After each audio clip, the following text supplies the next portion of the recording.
भोजपुरी फिल्मों की जानी मानी एक्ट्रेस अक्षरा सिंह फिल्मों के साथ ही सोशल मीडिया पर भी काफ़ी एक्टिव रहती हैं।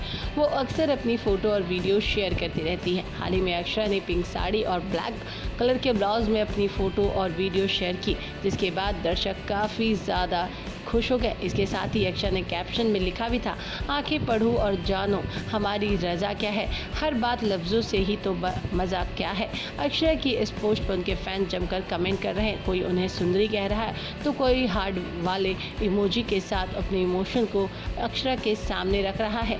लेकिन दोस्तों, आपको बता दें, यहाँ पर अक्षरा सिंह भले ही आज भोजपुरी फिल्मों की सबसे खूबसूरत और कामयाब हीरोइन में शुमार है, लेकिन एक वक्त ऐसा भी था कि वो फिल्मों में काम नहीं करना चाहती थी। अक्षरा ने एक इंटरव्यू में बताया था कि उन्हें बचपन से ही डांस और एक्टिंग का शौक रहा, लेकिन फिर भी वो फिल्मों में काम नहीं करना चाहती थी। अक्षरा ने ये भी बताया कि उन्हें फिल्म इंडस्ट्री में लाने का श्रेय भोजपुरी के ही एक बड़े स्टार यानी कि रवि किशन को जाता है।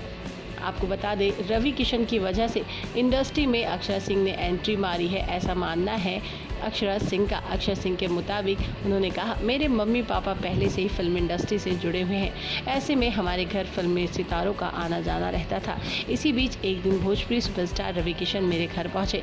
रवि किशन ने जैसे ही मुझे देखा तो उन्होंने अपनी फिल्म सत्यमेव जयते मुझे ऑफर कर दी, जिसके बाद मैं उन्हें मना नहीं कर पाई और फिर मैं वहाँ उनके साथ काम करने के लिए तैयार हो गई।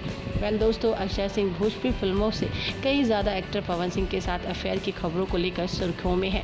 दोनों की ऑन स्क्रीन जोड़ी को काफ़ी पसंद किया जाता था। दोनों कुछ समय तक रिलेशनशिप में रहे, लेकिन बाद में इन दोनों का अब ब्रेकअप हो गया है।